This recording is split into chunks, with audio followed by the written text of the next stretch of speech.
Good evening, ladies and gentlemen. Welcome back to the Alchemy Lab. I'm Matt. I'll be your alchemist this evening. I've only done the intro 22 times now, and that's the first time I've messed that up. And I'm here today with author Timo Burnham. Hello, Timo. Hello. Did I say that? Is it Timo? Timo. Like Timo. you're saying the first part of Timothy, which is my name. Okay, I was going with the Germanic. Yeah, I think most people think it's Timo, but just Timo. Okay, like Irish, Tim or Burnham. Yep. Except Perfect. not. We're just going to go with Tim for now. Oh, either way. All right. So for people who don't know who are you, and what do you do? I am Timo, and among other things, I write books or stories more generally. Okay. What things can people find that you've written? I have two novels published right now. The Black Saint, and then most recently, Dawn of the Black Sun.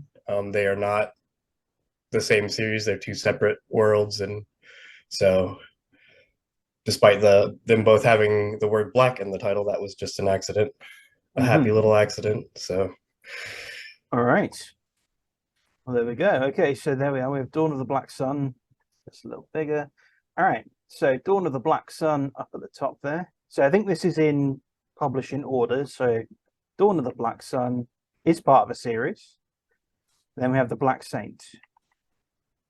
And then there's another one, isn't there? Or is it just two? no, just two right now.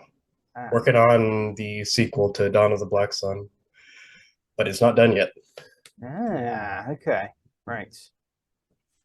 Okay, cool. Alrighty. And Dawn of the Black Sun is the most recent. Yes. Right. Okay. Right. So these are part of two different series. So what genre are we looking at here?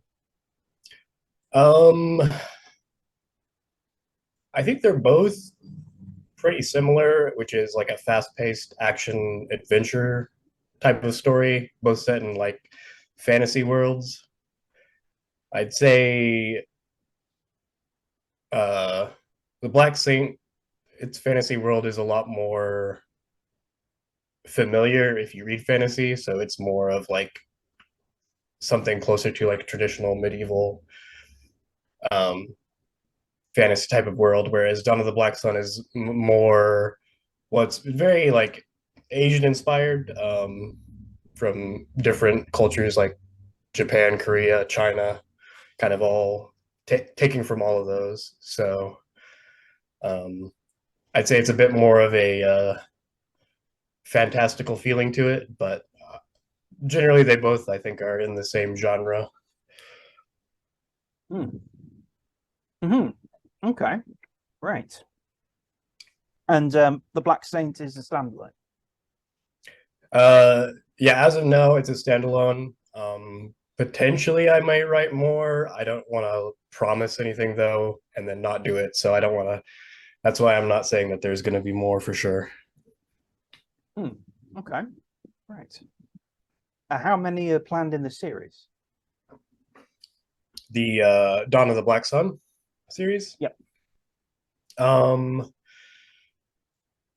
my guess is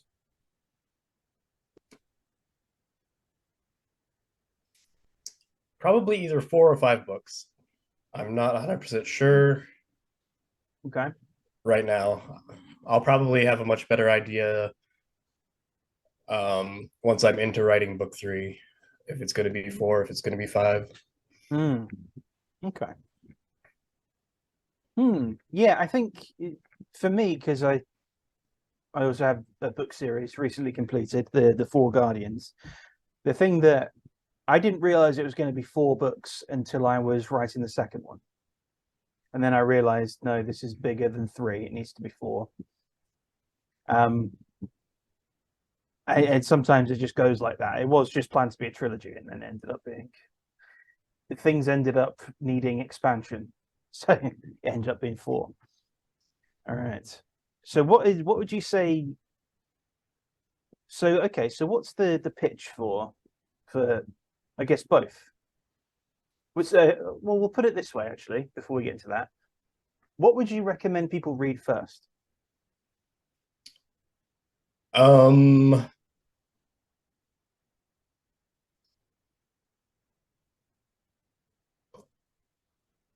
huh, I don't know. I think you could read either one. Um, I guess probably personally, I would say I would try to get people to read Dawn of the Black Sun because I feel like, I've written that more recently. I feel like I've, improved somewhat in my Mm, writing, but also I have a lot of people who read Black Saint and they seem to love it. So maybe you'd like that one better. mm, Um, so Dawn of the Black Sun, the main story is it's a what do you call it? Like a most of it is sort of like this journey, so like a physical journey. The character's going trying to get from one place to another. There's other things happening too, and there's a B plot as well, but that's the majority of that story. So that if you like that kind of adventure, like going across the land sort of thing, that's what a lot of what you're going to get in that story. okay. In the Black Saint, it's more of a kind of action thriller, I guess, and it's all set in one city. So, your characters aren't going from one place to another. They're always in the same basic location of the city. Yeah, obviously they move around the city. Um, and so, you have some uh I don't know, classic thrillery things going on. So Mm, if that gives people kind of an idea of if they might like one a little bit more than the other. okay. All right. So they're different flavor in a lot of ways. All right. Nice. Okay. So where okay. And Black Saint was first. Yeah. Right. So let's go. We'll do because there's two. We can do them. We can kind of cover them both. So what made you write the Black Saint? What made you go like, okay, this is a story, and I kind of need to tell it. So you started. Um well,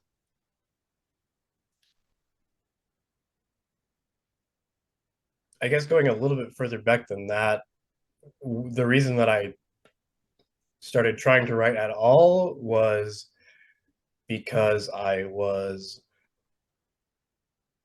going on Amazon looking at ebooks, picking up ones I thought I would like, trying to read them, and then mostly just getting bored. And eventually, it happened enough times that I was a little bit frustrated, and I thought, you know what, maybe since no one seems to be writing the types of books I like to read, maybe I should just try writing my own and Mm, write what I want to read.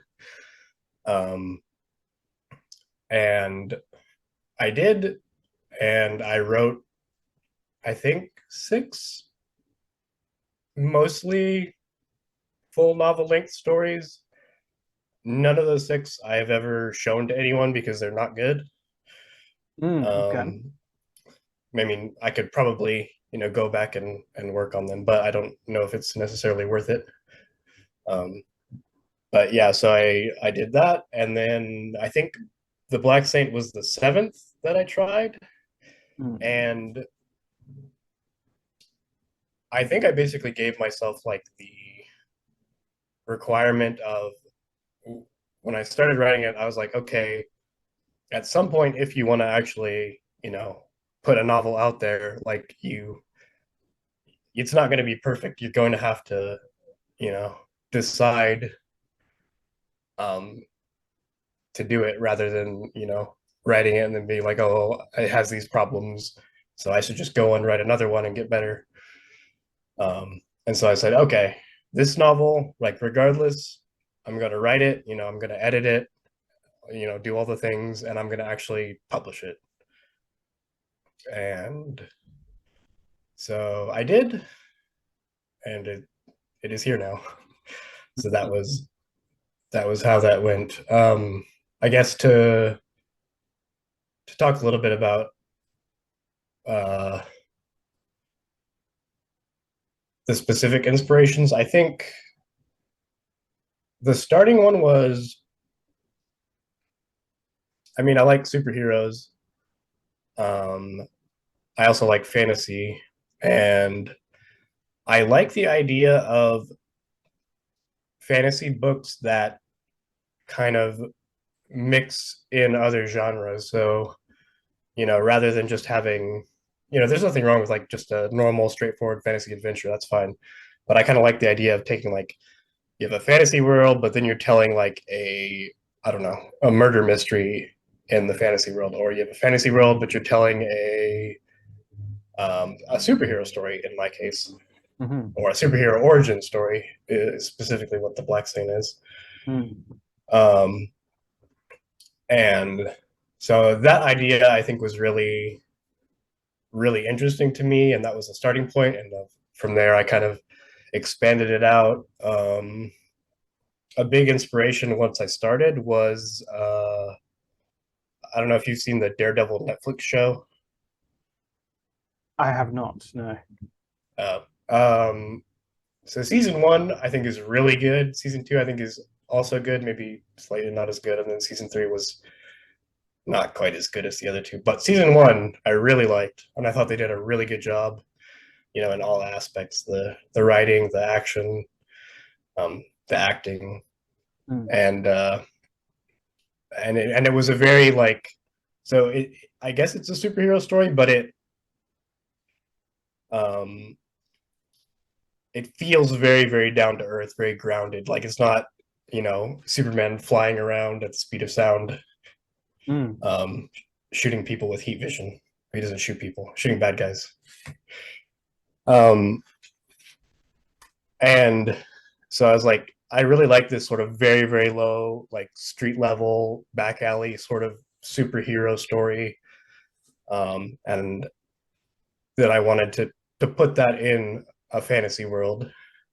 And so that was kind of the starting point of fleshing out this world, figuring out the characters, um, and the basic plot and everything. Mm. Okay. I think people say we say where they're with fantasy, and people say the same thing with sci-fi, where like the fantasy and the sci-fi part is more like a setting, and then you kind of put the story on top of it. And I like the idea there of having, because I think what people tend to think, especially with fantasy, is that it has to be this big, sprawling, um, multi-thread adventure type thing, and it can be something very tight and very focused down onto something like street level crime, or it can go bigger up out to something like a superhero, like the Black Saint would be. So if the Black Saint, okay, so if the Black Saint is a superhero, which superhero is he closest to in sort of pop Um, culture, I guess? I mean, I think the obvious comparison is Batman because he's this. So he has one uh,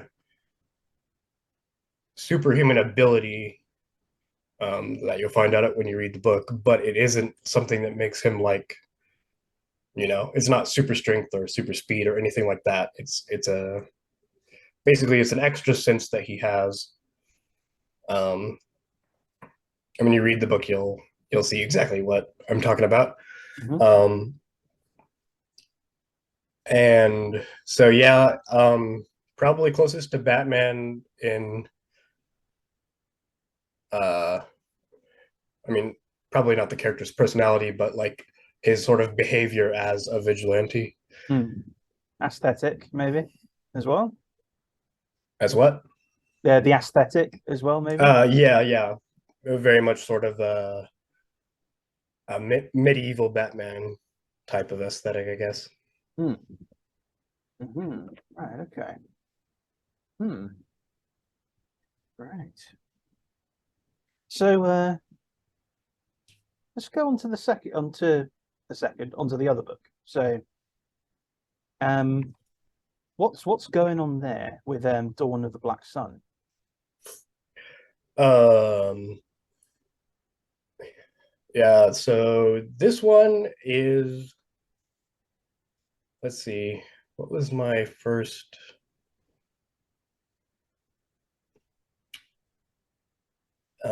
I think probably the first inspiration I had. I think there was kind of two things. I don't know which one was the first, but one of them was, I watch anime sometimes, and anime, um, they, they're famous for the way that they present. Well, it's the way that they present like almost anything, and it's sort of very over the top. Like everything is exciting. Like cooking is extremely exciting. If Right. it's a Yeah. cooking show, or baseball is the craziest thing ever. Um, but like when you have like the fantasy anime shows, and they have their fights with the characters, like it's these crazy, like basically Superman style of characters both fighting each other, and they're destroying like mountains and stuff as they fight. Mm. And I think some of it, like depending on the anime, some of it makes sense based off the world building, and sometimes it seems like these characters are uh they Like it's like it's a bit more too over the too. top than Yeah. should be possible. Like this character is probably like the forces being exerted on his body should just kill him. Mm. Like there's not a plot reason why he would survive. But like I'm not, this is not me hating on anime. I think that that's cool. Like that's what they're going for, is this Mm. extreme presentation. But I just sort of was thinking about it, and I was like, well, what if I built a story up where you have these like demigod level powered people, but like it's explained like why or how they can fight like that without breaking all the bones in their body and whatever. Mm.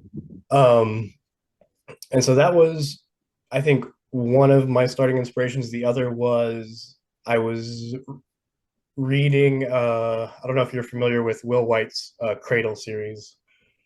um Mm.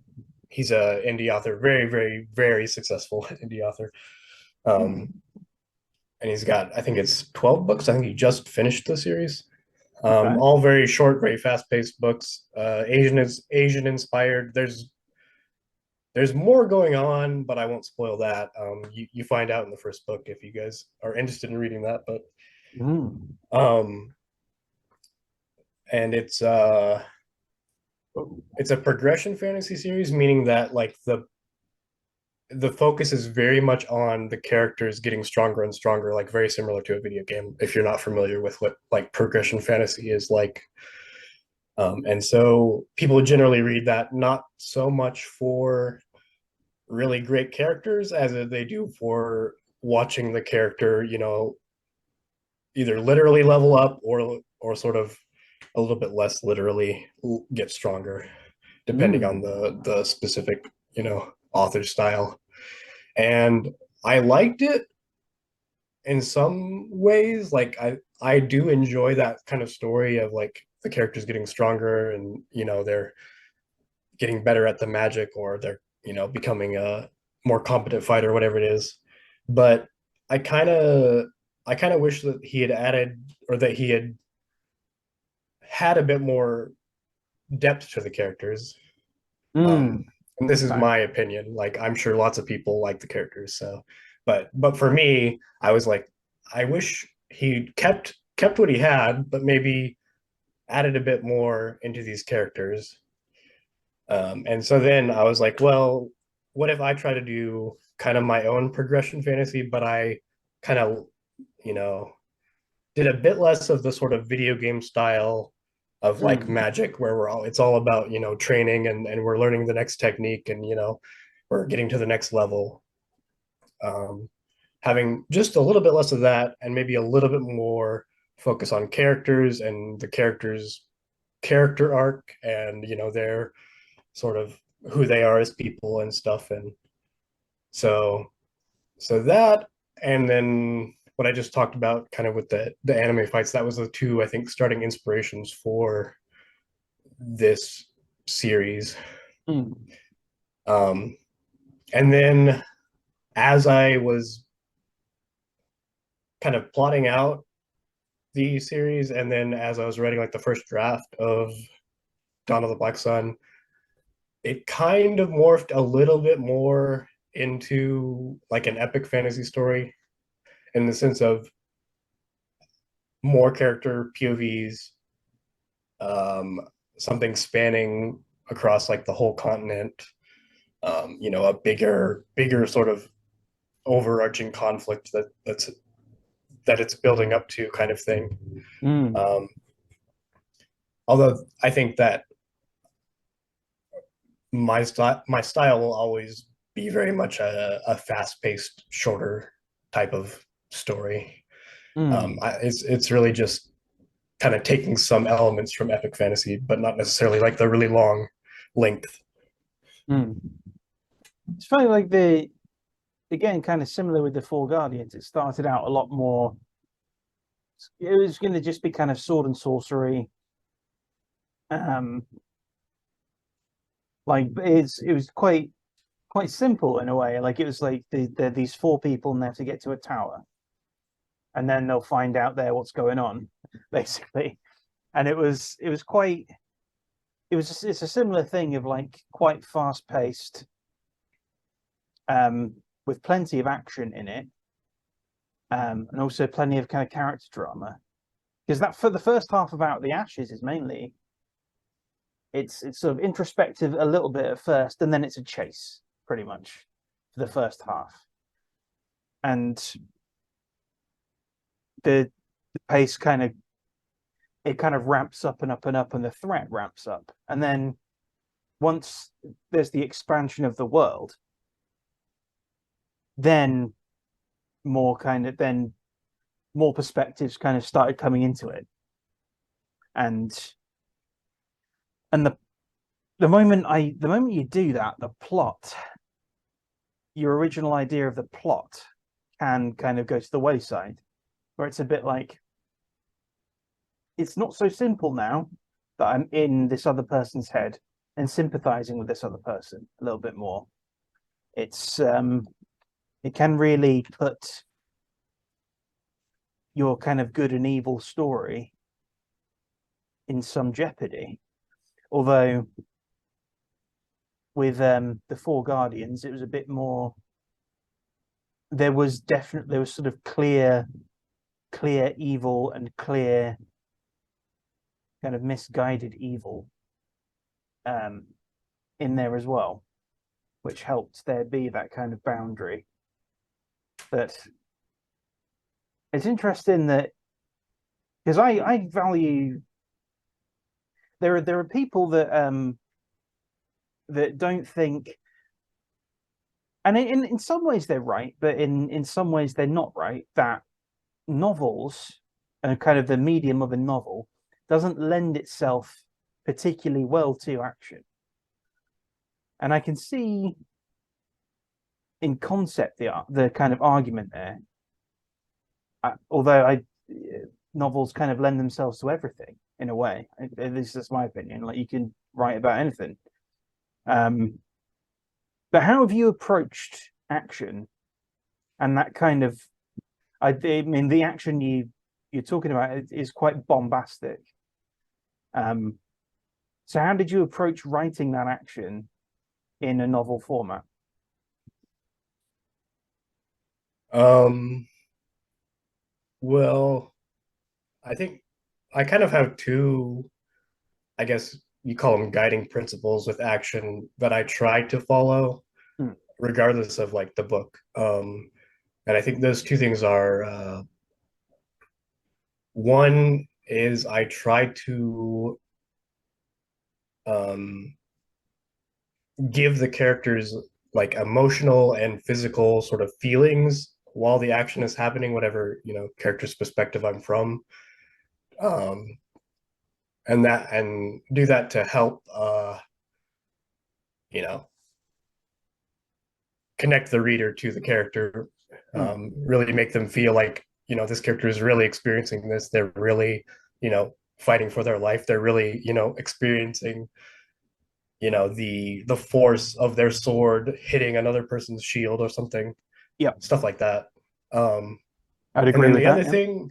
Yeah. the other thing that I generally try to do, like if there's a fight happening, I want to try to give this sense of motion, not like as in he's swinging his sword like a motion, but like the motion of your main character is winning the fight right now, or he's losing the fight right now, or Mm, he was winning and all of a sudden it's changed and now he's starting to lose.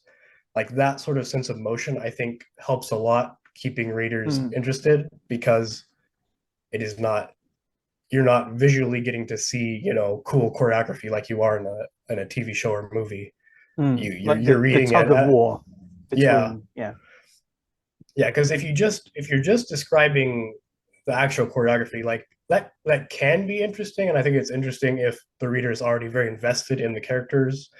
But I think you really it really gives them something more in a fight scene when you are sort of showing like, okay, you know the villain, you can kind of sense that the villain, he's getting the upper hand, the Mm, hero's getting weaker, the hero seems like he's going to be losing, right? That's kind of an extra layer to the fight scene that's on top of just a cool fight. mm, mm. Yeah, I find like the kind of choreography, well, not the choreography, the lay of the land is something that can it's sort of high. I mean, it's part of the ebb and flow. It's like there's the yeah, it's like having the stakes clear as well. I mean, if they're beyond, I mean, sometimes the stakes are just if you lose this, you're dead. Like, and those are pretty. I mean, those are high stakes. I suppose there's a chance that in a novel format, if you've been following a character for a while and you're like halfway through the book, there's every chance that this character is well. I mean, the reader might be sort of thinking, well, this character's probably going to make it out of here because we're only halfway through. We've been following him the entire time or her the entire time. It's,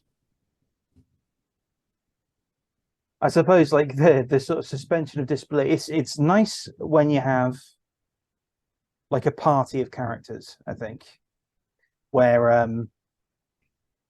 at any point any one of them could kind of bite the dust, and having that tension in a fight, and also having kind of the suspension of disbelief, which isn't the easiest thing. I mean, I suppose when you're reading a story, you want to be absorbed into it. So you kind of willingly, in a way, suspend your disbelief that they're not going to make that they are going to make it out. Um, Yeah, I think it probably depends on the type of story you're telling. Like if it's a mm, very very dark story and you've already shown the reader that you characters could die or have terrible things happen to them, I think then they're probably going to be more concerned anytime some kind of fight happens. But if your story is a very like lighthearted, just sort of adventure, and you're killing orcs, and you got into your 10th fight with a group of orcs or whatever, they're mm, probably not the enjoyment for them is probably not like, oh, are the heroes gonna survive or are they gonna die? Like I think in that case you are probably wanting other aspects of the action to be enjoyable. right. Yeah. I mean, yeah, I find that I have to be well, I try to be kind of reasonably sparing with the action when it's like you have that kind of explosion of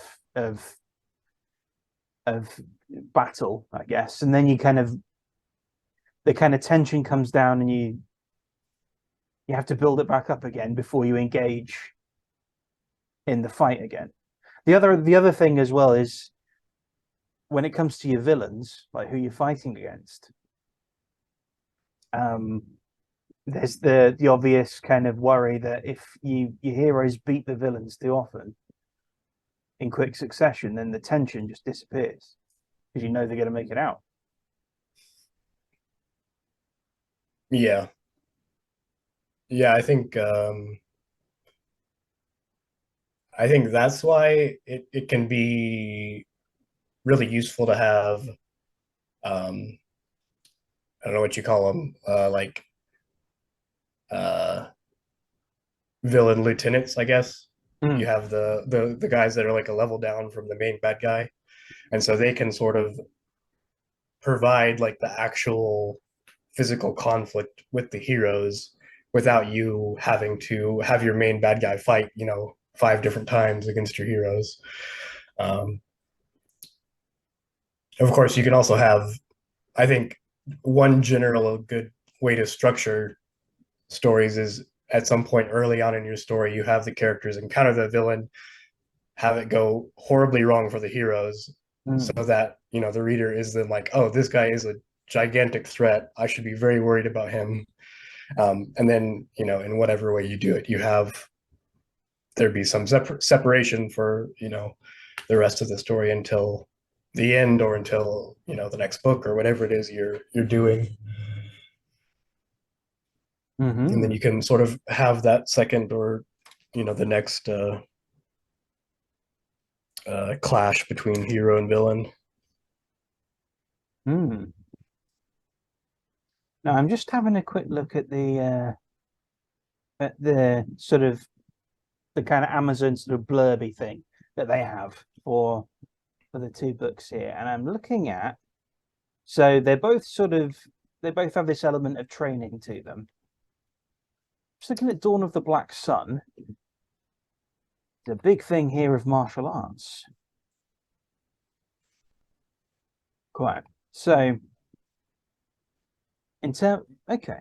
So do you do any martial arts? Or have you? um I've done jujitsu before. I don't think I've never like formally trained in any kind of like striking martial art. I've punching bags a lot, kicked them, but Mm. um, I yeah. So the only thing that I've really done is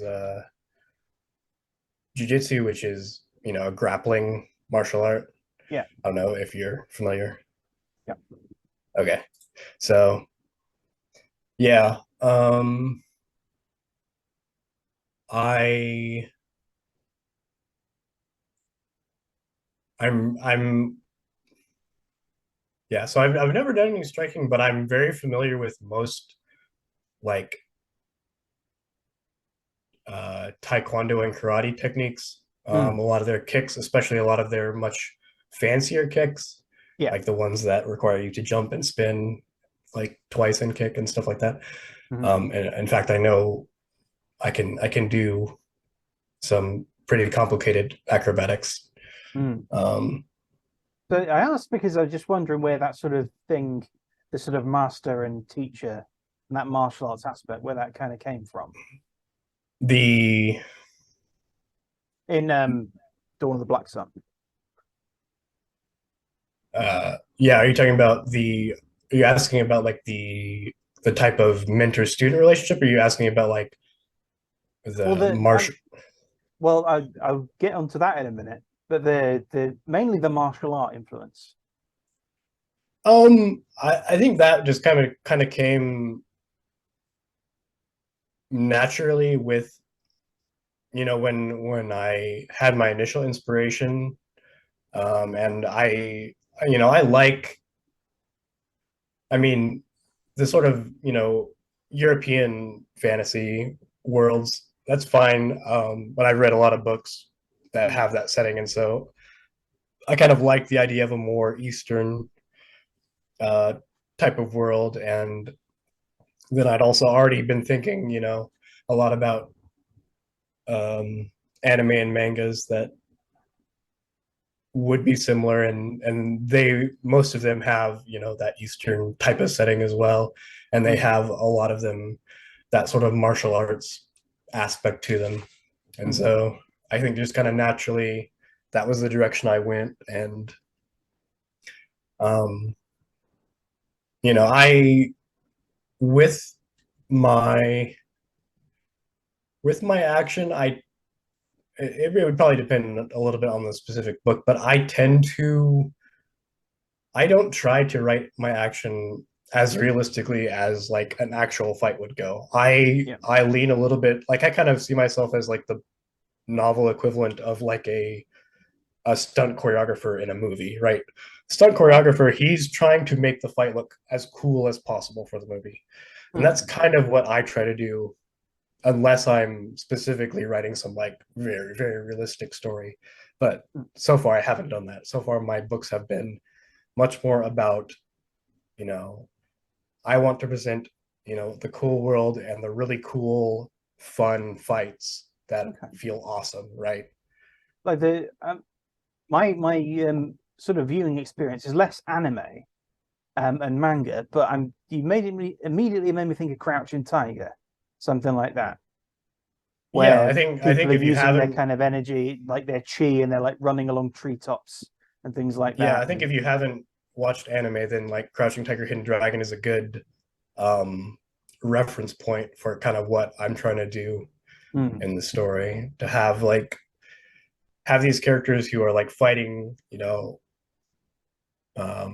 these trained martial artists. They're fighting, but then they have essentially the magic of the world allows them to, kind of perform superhuman feats, even use like elemental um, things like lightning or fire. Um, so I think I've mentioned it several times, but another good comparison, if you know what it is Avatar: The Last Airbender, Yeah, okay. where they in that show essentially I think it's basically the magic is done through martial arts. Like the martial arts is sort of how you can execute magic, which is the elements that they bend. So I think obviously my story is different and my magic works differently, but there are some overlapping elements. So you'll be it will be relatively familiar if you've seen Avatar when you go into reading the book. Well, I mean, I haven't seen Avatar actually. This is the thing, like my kind of viewing lexicon is not like it's not anime focused at all, and it's not out of any kind of snobbery or anything like that, as there seems to be toward anime and toward manga and toward animation in general. But it's less. It's just not something I ever really watched or engaged in. Apart from like Pokemon and Digimon. But I imagine it's unless a Charizard appears halfway through, then it's going to be lost on me. But you've segued nicely there, so I'm just shifting segues around a little bit. You're shifting toward the magic, which is something that I'm always interested in with fantasy. How a writer handles magic and handles the magic like the magic system, I guess, within the story, because it can be a sticking point, and it can be tricky to make it powerful but not overpowered and story breaking. Yeah. I think well, I guess specifically with this book and this series, um, I wanted a specific type of magic, and the reason I wanted that was because I um, It's the sort of martial arts, more kind of spiritual type. yeah, it was, well, I wanted something that kind of was it was hard in the sense that it had these specific rules of how you could like progress and become more advanced in the magic, but I also wanted it to be soft in the sense of it ends up being very personal to each user. Mm, So one character, like when he masters the magic, he has very different abilities from another character who masters the same magic. yeah. And so it's almost like your personality, like you know, you can we all learn to walk and talk and, Mm, exist in the world, but our personalities mean that me and you, or we're going to, you know, do very different things when we're mhm, walking and talking. yeah. Um, and so that was kind of what I wanted with the magic, was something that sort of very could really help to, I mean, on the one hand, like it's just like the cool factor, like, you know, if the magic can be very personal, then you can have this one character with this one very different cool ability, and then this other character with this completely different but also very cool ability Mm, as well. And it's explained, because of the way that the magic works. hmm. Um, but also it's a way to sort of give additional character depth and character differentiation, because this person, he, in addition to whatever his personality, whatever his um, you know character traits are, he also has his own special type of magic. Mm, right. Yeah. I like that. I Yeah, quite like the sort of unique calibration of it, depending, because it's something that Tim Dempsey does as well. Although it sounds like you've approached it in different ways, but in his stuff, in Wilting Blood, his stuff is it like almost every character has a very kind of specific realm of magic. Like someone's got fire in a specific way, someone can create like glass or like shape glass. If I'm It's been a while since I've read it, and someone else can the main character of that can basically put little kind of pockets of gravity down, or like tiny little black holes of gravity that alter things weight so it can hold things in place or lighten himself and things like that. And I always enjoy that type of magic when it's very kind of tailored by each person's either skill or experience. yeah, that does sound pretty similar to what I'm trying to do, um, with this book. uh, but yeah, I mean, I think one, like, if I were to think, just take the reader's perspective, like what I like about that is, um, if you have these characters who are just learning the magic, you know once you realize that that's how it's working, then you get to sort of anticipate, like, you say, like, you have these three characters learning the magic, and you say one of them gets an ability, but that each character's ability is going to be different. Then as the reader, you're like suddenly very interested, because you like want to know what the other character's abilities are going to get to be, like what special thing is this character going to develop that is unique to them. And so I think a lot of readers who like that, that's like a big thing when they're reading. They want to see, you know, what unique powers each person is getting, I guess. Hmm. Hmm. Right. And we mentioned we kind of touched on the master, I guess the master student dynamic there, and or the teacher mentor to sort of younger character dynamic. And this brings Mm-hmm. me to the question that I've been sent by Leslie Shue. And by the way, if people you can send me questions to ask people if you wish. I don't usually publicize who it is I'm going to be talking to. So I should probably do that, thinking about it. So people can actually send me questions that I could ask the people I'm talking to. So in lieu of live streaming, which I still don't exactly know how to do. But We have the question here from Leslie Shue. In many of your previous works, an older, gruff, more experienced character mentors and or teams up with a younger, idealistic, pure of heart character. And there are a few examples here that she's given. So the Black Saint has Gin or Jin, Jin, yeah. Jin and Theo. Touch of Mhm. Madness has Charles and Hayden. The Battle for Pilgrim's Fall has Roy and Ewan. This seems to be a recurring theme in your stories. What draws you to explore this particular character dynamic? And there's a follow-up statement. Charles from A Touch of Madness is Leslie's favorite because he goes through a transformation of his own. And you don't often see that in mentor characters. Yeah, I really like how that story ended up. About the question, Yeah, what draws yeah, you to that dynamic of the mentor student or mentor yeah, mentee? yeah. The funny thing is, I wasn't really aware I was consciously doing it until she pointed out to me.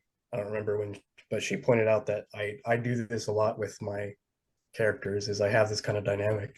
Mm. Um, She did that with me as well. I think it might have been Leslie who did that with me. there probably was. Yeah, where she said I write a lot of kind of fish out of water characters, or I even in Reborn in Power, like Marmaduke 9 is essentially a fish out of water, or it's someone who's kind of seen too much. But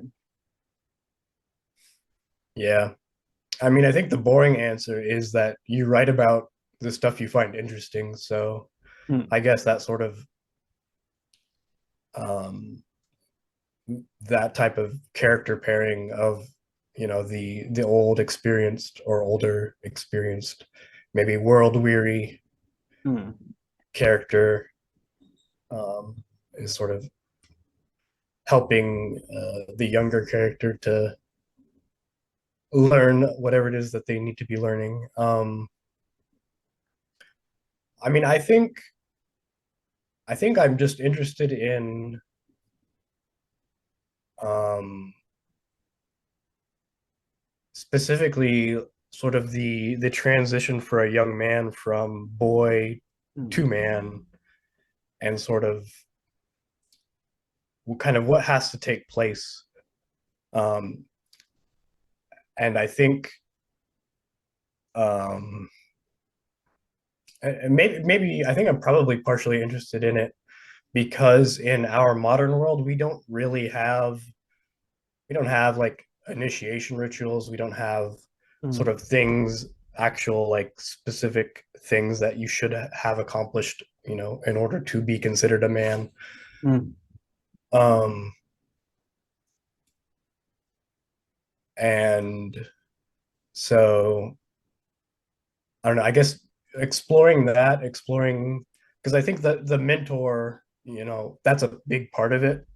mm, Um, Especially like in our actual past, like a lot of the ways that boys became men is they had the men, mentoring them, teaching them, like, let's just say, like, you're in a tribe and you're hunters, mm, like you're a boy, you have to learn to hunt. Like, this is a thing that requires a lot of skill. It's also very dangerous even if you're experienced, but especially when you're just the boy and you don't know, you've never done it before, you're not fully grown probably.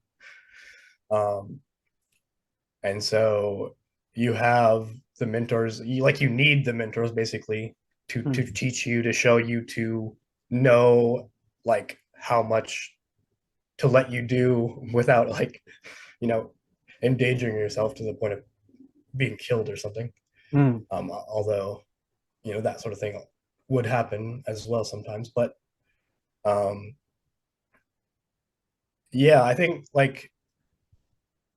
it's really interesting to explore because that's, I think, something that's very core to our psychology that we've kind of lost with our modern sort of, we've made the world so safe, and so it's not necessary for you know, you to really need to grow up in that way. Mm, You can live, you know, without needing to, like, we can argue about maybe if people should be learning to you know, mature in that way or not, but I think a lot of that's missing, and so because of that I think it's interesting to explore that in stories. mm. But it's interesting, like it's a story that is either missing from a lot of modern day stuff, or it's a story that is not being told in a way that's as satisfying. I mean, that's sort of an opinion thing, but I look at the sort of, I mean, The Last Jedi is the sort of it's the go-to example for everything, really, isn't it? Where you have the mentor mentee role there, which is kind of it's doesn't really, it doesn't come about in a satisfying way. And I suppose before that you have the same thing. But so that's between Luke and Rey, and then before that in The Force Awakens, kind of you have it between Han and Rey, where there's the mentor mentee. But it doesn't seem like the mentee learns anything really in those stories. Yeah, well, I think specifically with the Luke Ray dynamic, I think that Rian Johnson wanted to reverse the that dynamic. Like, he wanted the supposedly older and wiser, more experienced character for it to turn out to be that they were wrong. They actually didn't know what they were talking about. And Mm. then you have the younger character, Ray, actually ends up being right. She actually ends up, you know, she beats him in a fight. You know, she's actually Mm-hmm. the better fighter. And so I think he was the reason that, you know, if that's what you're looking for, you're not going to be satisfied, because he was trying to, you know, subvert that trope. Mm. And I And he does think, subvert it, but not very effectively. well, he subverts it. I don't think people want that in a Star Wars movie, though. I think that's why it's unsatisfying, because that's Mm. not the type of story where we want that subversion. Like, um, I think it's easy to say, like, oh, you know, it's just bad storytelling, but, you know, there's so many different types of stories and ways of telling stories that you could probably have a good story where that's the subversion you do. I But mean, it could be you, done. I mean, yeah, I would agree that it could be done. It's just but not I done there think, because he doesn't learn anything particularly from her. yeah, so I think that he just doesn't, one, he doesn't do a great job of it. Like, he does subvert that, you know, the expectation of that dynamic. Mm. But I don't think, like, especially fitting in with the rest of the story, I don't think it works well. But it also doesn't work well because people already have an expectation coming to a Star Wars movie and knowing the character of Luke already. Mm. Like, you are just going to disappoint people trying to fit your subversive story into this already developed character and world. Um, I think when you do that story, you need to kind of set up everything from the get go to work Mm. with that kind of subversion. Um, Well, it's something that is done. I mean, thinking of pop culture examples where it's been done well, where that kind of thing has been done well, where sort of the mentor and the mentee are in end up in conflict almost, or the kind of mentee ends up like something like Batman Begins, where Ra's al Ghul is the mentor to Batman, and that relationship kind of goes through a couple of different um clashes, and I suppose it's done somewhat effectively, I guess, in some of the more recent Star Trek offerings. In Game of Thrones, it's potentially good. There's an element of Game of Thrones where Sansa is the mentee and Littlefinger is the mentor, kinda. Because he kind of turns her into a schemer and she learns well enough. This is the point of it, I guess. She learns well enough from him as a schemer and learns well enough to kind of pick people's weakness, use people's weaknesses, and use that to kind of pick them apart, to then pick him apart and end up killing him and gaining and kind of stopping the knife before it goes into her own back. That's quite effective. Not executed the best. Yeah, because I stopped watching a long time before that, and I haven't read the books in a long time, so I can't remember. But I haven't read the books. What I've heard, that's beyond the books, I think, though. Yeah, I don't think that happens in the books. I don't think. Yeah, at least it hasn't happened yet. He dies in the books. At least he hasn't died. But anyways, from what I've heard, people weren't super happy with the execution of like kind of how that went. But yeah, like I think that's a good, like, if you wanted to plot out a story happening like that, I think that's potentially a good way you could go with that if you wanted that sort of conflict where you have the mentee. Obviously they start out, they don't know what they're doing, they learn from the master, and then they use what they learned from the master against the master. I think that's a pretty interesting and effective conflict if you want to do that type of story. So yeah. I had an example, like Wanted is an example of that. The movie, at least. I don't know. I think that's based on that might be based on a manga. It's based on a comic book, isn't it? Yeah, I knew it was based on something like that, where he ends up using the skills that the assassins teach him to kill the assassins. Yeah, I mean it's definitely doable. Yeah, it's just whether or not it's done effectively, I suppose. There's this idea that, particularly nowadays, there's this idea that we have nothing, like the younger generations. I mean, I suppose I still count myself among them, even though, I'm now north of 30. But the sort of younger generations have nothing to learn from the older generations. In fact, it's the opposite. The younger generations have to teach the older generations about the new world. And there's elements to that are perhaps true, but it seems very misguided as a philosophy that the older generations have nothing to impart at all, or nothing of value to impart. Yeah, I mean, I think that there's sort of just a general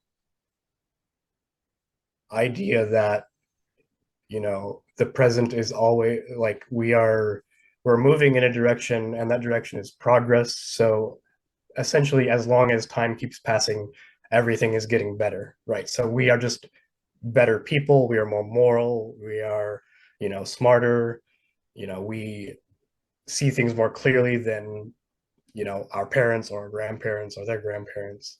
And I think that basically just isn't true. That's just something we tell ourselves because it sounds good, or we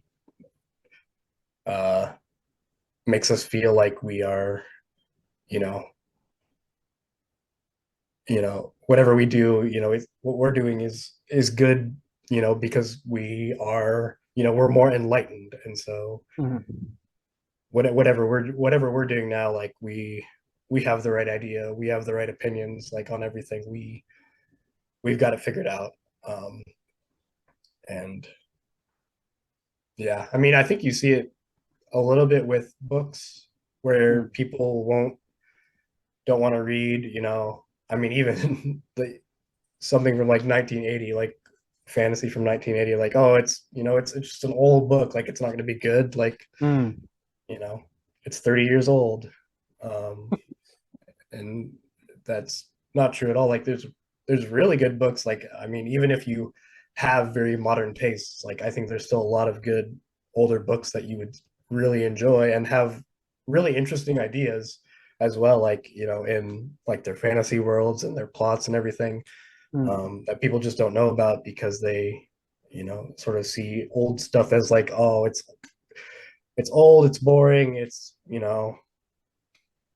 Well, I mean, conventions change over time, I suppose. So the things that are like norms change, and the way stories are told changes. You see, like when I read something like when I read Lord of the Rings now, and I read so if I like side by side having like Lord of the Rings and Game of Thrones, they have a very different flavor to them. They're very different in terms of like the choices of language and the choices to like the priorities of what's described and why that's chosen and the kind of the content of them, I suppose, as well, like the sort of how dark they get in particular. And it's you see it with film where the way like Hitchcock would tell a story is different to the way that I don't know. Who's a thriller director now? I don't want to say Ryan Johnson again because he does his like. I mean, someone like oh God,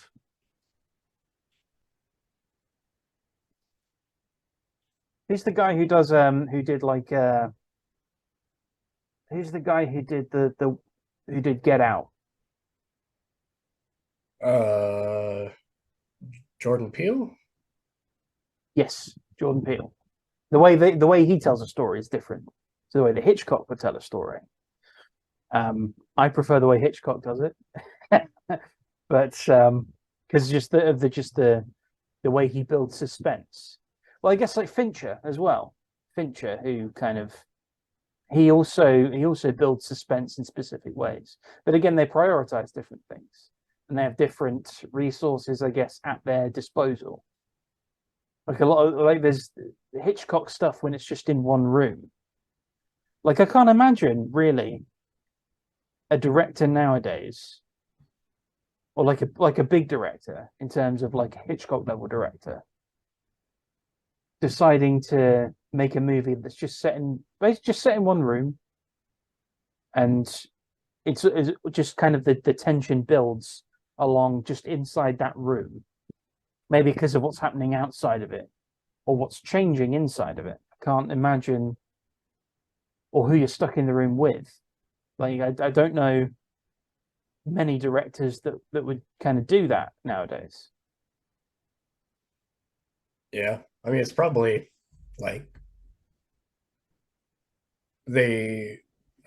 Well, I'd imagine probably the studio is a lot of pressure because studios are probably saying, we want something. Well, they want money, but they're saying we want make it big, make it exciting. They're like that's what the audiences want to see. You Mm, know, add lots of set pieces, lots of different locations, whatever it is that they think is going to make money. And I think they're probably thinking like you can't have a whole movie in one room. People are going to be bored by that. People need lots of movement in the story, lots of whatever it is that they're. I mm, mean, even in a thriller nowadays, I think that they probably want. Well, I would guess that they probably want to put action into every sort of genre because they kind of think that like that's what audiences like. mm, Um, and so that's probably it. I mean, I guess if you're a really big director, you probably want to utilize having a big budget, you know, being able to tell stories that are bigger than one room. mm, That would be my guess. mm. I mean, I suppose it's the challenge, a part of it, Um, it's one of those where I think like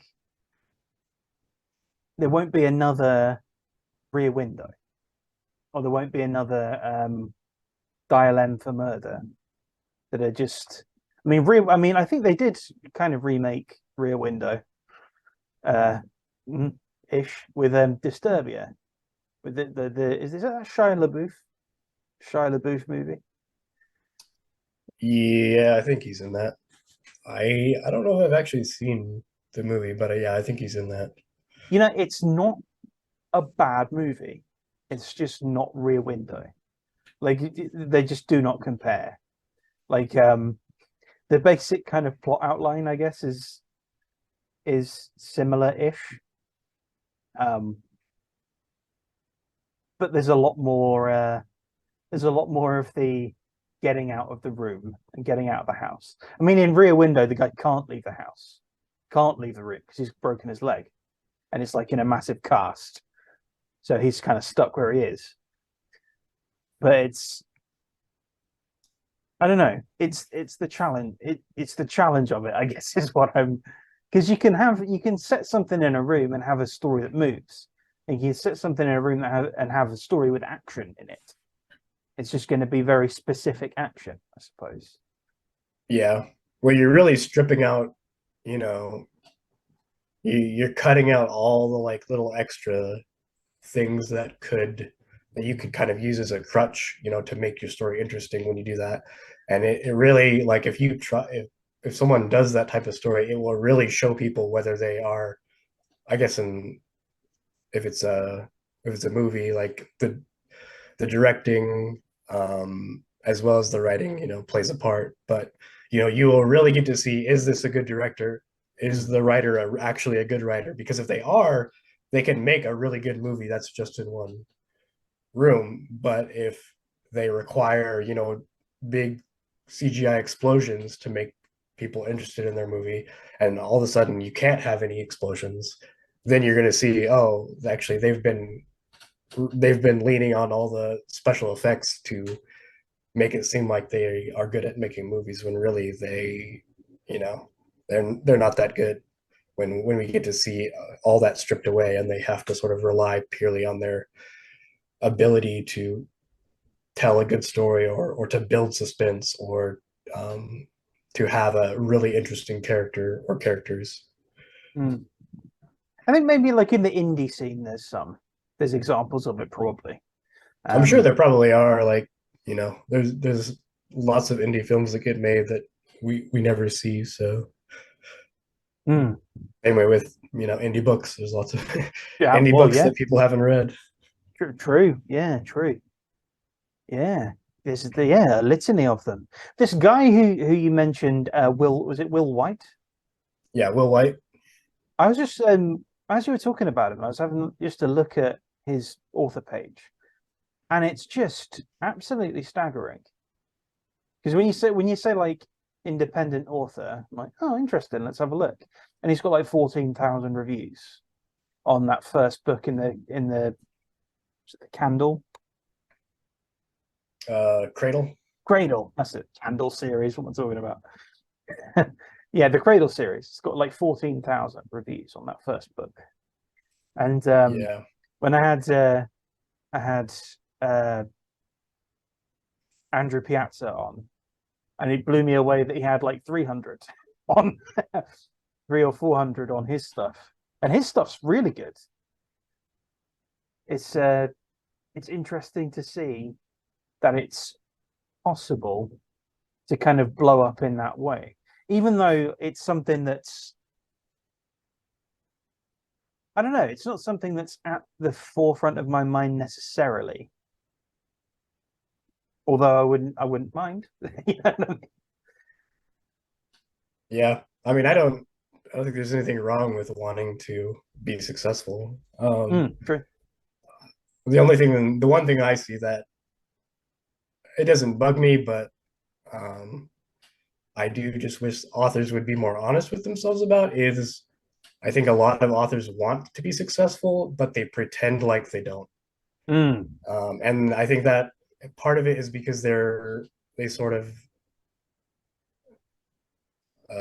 they want it really bad, and then they feel like, either maybe they're not good enough to deserve that, or they it's just sort of a dream and it couldn't really happen.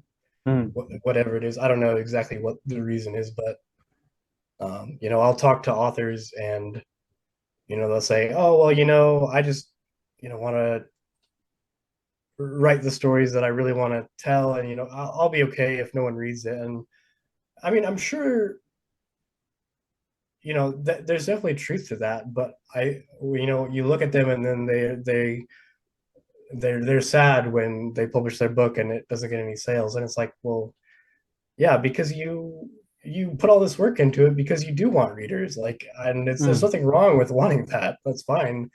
I think it just be if you could be a little more honest with yourself about like you do want that, and it's okay to want that. mm. Um, Yeah, uh, nothing. It's that feeling you get when someone has read your work and says to you that they've enjoyed it. It's like, oh, nice. And yeah, it's like, of course you want that feeling. Like it's not like it's not it doesn't make you a bad person to want that feeling or to enjoy that feeling. And it's not and begrudging. I'm not in the position where now, at least, as a more mature person, that I begrudge anyone their success. But it's yeah, I'm at a point now where it's less of a it's less of a mandatory thing. It's less of a I mean the sort of ambition is still there. Like ultimately, if I was in a position where I was living off my writing, I'd be like, yes, that's exactly where I want to be. Um, I suppose it's no longer a thing that would make me devalue myself. I think is the thing there. It's not just about what you wanting success. It's about what that success then does to you in return and how it alters your perceptions and alters your life and alters your attitudes. yeah, Mm. Yeah, it's a tricky one. It's a tricky one. I don't think yeah, I don't think I would ever be one to say like um I don't care if no one reads it. I'm like I do care. I mean, if no one reads it, I do care quite a bit because yeah. I it's mean, like I care a lot. Like I want readers. Like I put a lot of work into it, and not just me, but my artist and my editor put a bunch of work into it too.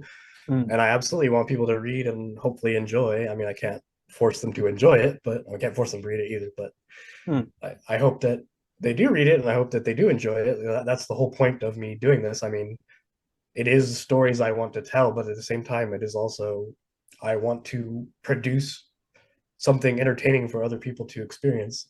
That is also a big part of why I published it when I could have, if I just was writing it for myself, I would just leave it on my computer in a Word document. mm. Uh, Right, yeah. You and put it so, out there into the world for a reason, so you yeah. can spread it. Um, but yeah, the reason I kind of said that is just because I have people who are, aspiring authors and they, I'll ask them like, so you're wanting to publish a book? And they said, yeah. And I'm like, okay, so are you like what are you really wanting? Are you just want to do this so that you could say, hey, I wrote this book and I published a book, I'm a published author? Or are you really interested in being like a professional writer, not in the sense of like you make enough money to live, that may or may not happen, but in the sense that you want to be a professional producer of stories, like that's what you want to do with some part of your life.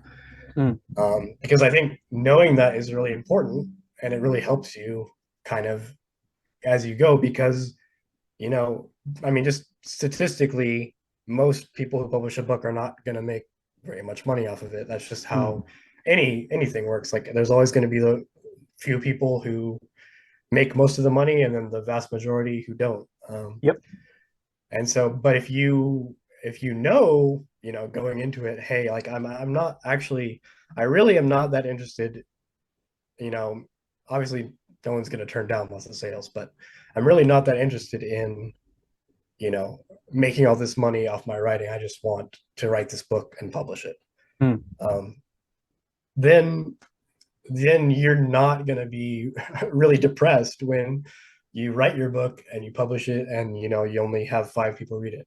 mm, Whereas if you were expecting what you are wanting from your writing is something really different, you know, suddenly the results are gonna potentially make you want to quit.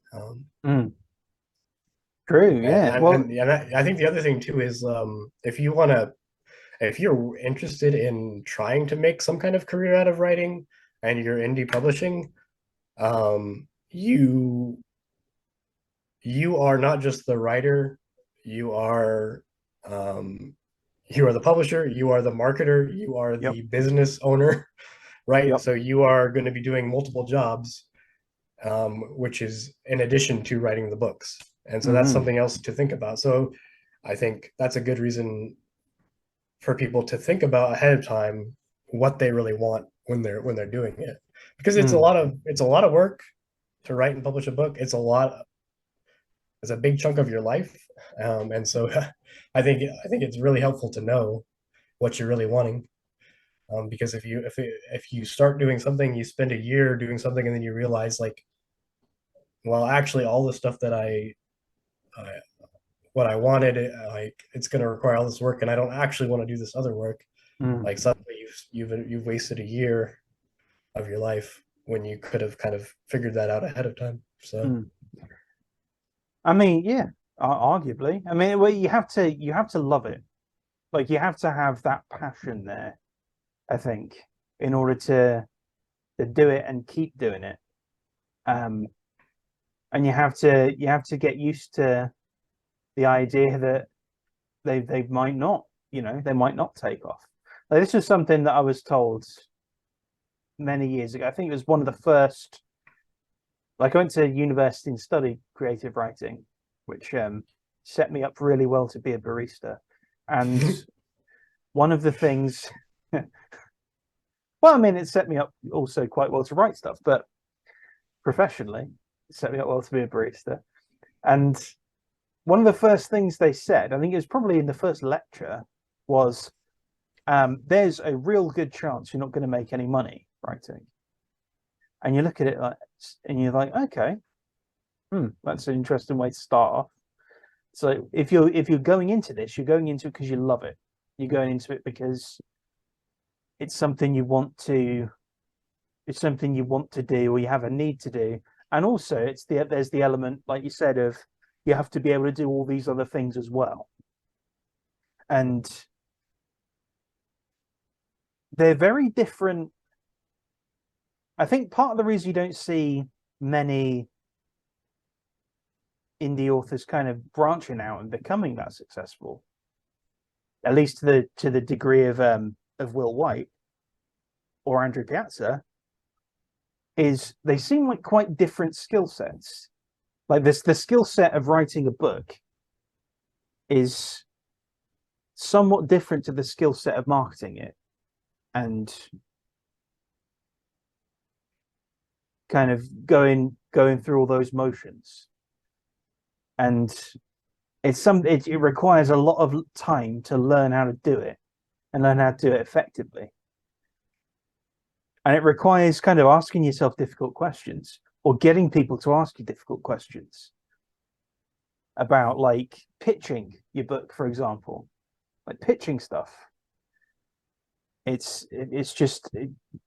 something I've never been good at, like the pitching side of things.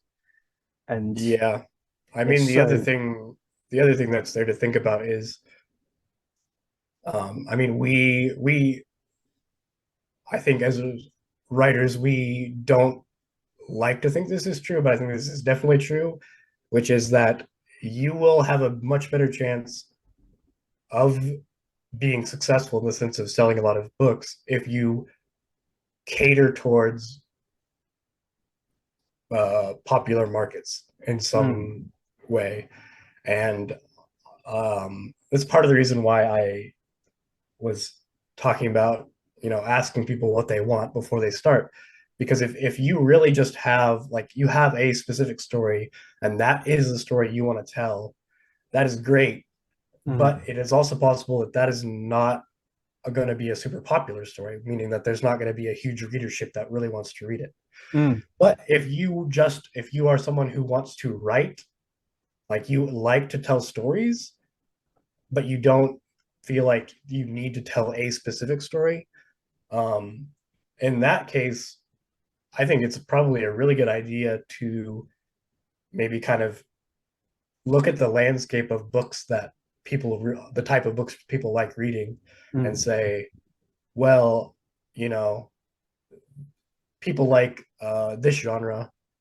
I have a good idea for a story that I'd like to write in that genre, and to start there so that you, even before you start writing your book, you have an idea of who your audience is going to be in mm, mind. And that I think will help go a long way in helping to sell it to people.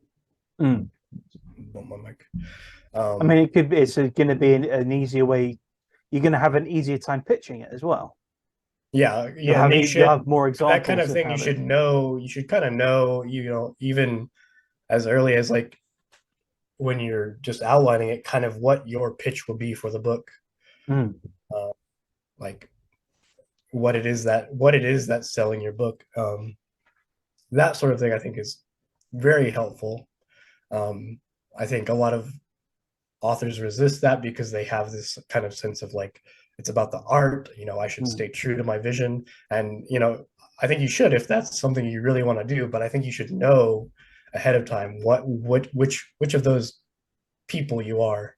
Like, are you more of someone who wants to be a working writer, meaning mm, you just want to tell entertaining stories that sell? Or are you someone who, like, it is really an art to you, and it is really, you really have this story that you need to tell, or whatever? mm, Like, is it kind of potentially, not necessarily, it's not that you can't do the second and still have it sell a lot, but mm, I think it's important to understand what you're really trying to do, and to have your to set things up from the beginning to help yourself get there, whatever it mm. is, whatever Yeah. goal you're going for. Well, nowadays as well, like we're at the mercy of like, and I mean all across time to a degree, but like nowadays we're at the mercy of algorithms and we're at the mercy of trends. And it could be the case that you write what you want to write and you just like focused on the art of it. I'm just going to write this story because it needs to be written. I have to write it, and you do it and you put it out there, and nothing happens to it, and then all of a sudden something comes out on Netflix that alters people's trend, that alters kind of what people want, and suddenly your thing is what they want, and suddenly it just kind of catches fire. Now that's sort of luck, it's the luck of the draw. That might never happen, or it might happen multiple times, but it's just it's it, you can kind of make your own luck in a sense by getting these kind of techniques and pitches and thinking about it in that way, getting that down before you send it out into the world. um Yeah, I mean, it's about, if you're wanting you know to get your book out there to a lot of people, it's really it is, there's always luck. It's about reducing, or I guess increasing your chances, I guess, as much as you can. And you do that, in those various ways, and mm, including, marketing it, going on podcasts to talk about your book. mm-hmm. Uh, I mean, depending on if you have money to spend, you can spend that on ads, on promotions, on Yep, stuff like that. Um, there but are a lot yeah, of and ways to and do that these days as well, yeah, through it's social media always and things. there's always going to be luck. No matter, even if you're, you know, uh, yeah, even if you're a big name, I think, like, you know, Brandon Sanderson could potentially. I mean, I don't think he'd ever put out a book that would just completely flop, but he could put out a book and it just sells not very good because for whatever reason, he had bad luck. People just didn't really like it as much. So Mm. there's always luck, but you can do a lot of things to increase your chances of getting lucky, I guess, is a good way to put it. Yeah, totally. Yeah. By the Me. way, I have about 10 minutes before I gotta go. Cool. Yeah, well actually that would be a good place actually to just wrap up. Okay. So perfect timing in a sense. All right. So where can people find your books? Where can people find you? You can find me usually on Minds or Twitter. I think I'm the same name. Yeah, Timo Burnham on Minds and on Twitter. That's TIMOBURNHAM. You can find my books on Amazon. I at some point will have my own website. I don't at the moment, but so yeah, for now just Amazon. You search my name, Timo Burnham Books, or you search for one of my books, Dawn of the Black Sun or The Black Saint. You'll find them. Mhm. Yeah, I think that's pretty much where you can find me. Nice. Okay. Well, you can find me at well, you can find me here, obviously. You can find me at Matt Waterhouse, author on Minds. You can find me at the same handle, I think, on Instagram and I think on Facebook. Not that I ever shill those, but I am now for some reason. You can also find my stuff on Amazon. Um, Four Guardian series now complete. We have epic sci-fi adventure in novella form with Kodiak. We have some slightly weirder, slightly more horror-focused sci-fi in the Eye of the Universe, and whatever mad nonsense Red Saints is. Um, you can also find me here on Substack, where things are popping up. We have some travel writing, maybe. I say maybe, we do, coming up soon, when I'm actually in the place I'm traveling to. Also, some sample chapters of stuff. We have The Shattered Lands, which has a few chapters written there. We've got Deadlands, which is zombie apocalypse style stuff, and lots of other random stuff besides. But also, and there's nothing up there just yet, so don't, you know, well, watch this space. But there is a second channel here, which is the Drunk Wordsmith channel, which has nothing on it so far. I'm just sort of telling you that it exists. There will be stuff up there at some point. I'm thinking some kind of more discussion based, because this is something that kind of cropped up in our circle where we have the interviews, like the one-on-one interviews, but then potentially it could be more people joining and having more kind of a roundtable type thing. That stuff I imagine will go on the other channel, and also some maybe audio extracts of some things, particularly Eye of the Universe. So without further ado, Timo, thank you for coming on. Yeah, thanks for having me. All right, and I'll see all of you next time.